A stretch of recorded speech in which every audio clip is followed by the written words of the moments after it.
হাই friends, মই আজি আপোনালোকক টমেটিলো প্লেণ্টছৰ বিষয়ে ক'বলৈ লৈছোঁ। টমেটিলো প্লেণ্টছক ঠাইভেদে ফুটকল বা ফুটকলা বুলি কোৱা হয় যদিও বহু ঠাইত অন্য নামেৰে নামাকৰণ কৰা দেখা যায়। ফুটকলা গছৰ বৈজ্ঞানিক নাম হ'ল ফিছালিছ ফিলাডেলফিকা। এই ফল মেক্সিকো দেশৰ ৰাষ্ট্ৰীয় ফল হিচাপে জনা যায়। তদুপৰিও এই ফল সমগ্ৰ পৃথিৱীতে দেখা পোৱা যায়। এই ফলত থকা সৰু সৰু বীজৰ গুটিবোৰৰ পৰাই বংশবৃদ্ধি হয়।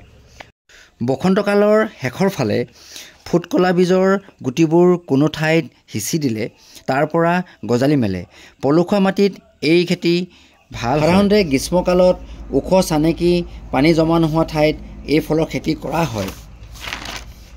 ফুটকলা ফল আমাৰ চকুৰ ভালে ৰখাৰ উপৰি ই আমাৰ চকুৰ দৃষ্টিশক্তি বৃদ্ধিকাৰক।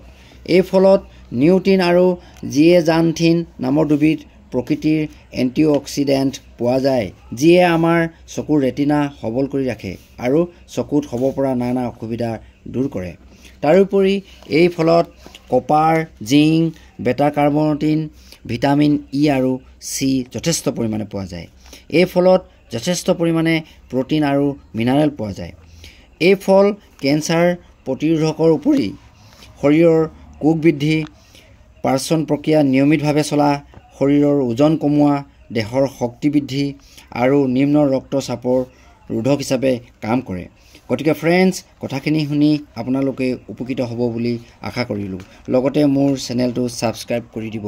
ধন্যবাদ।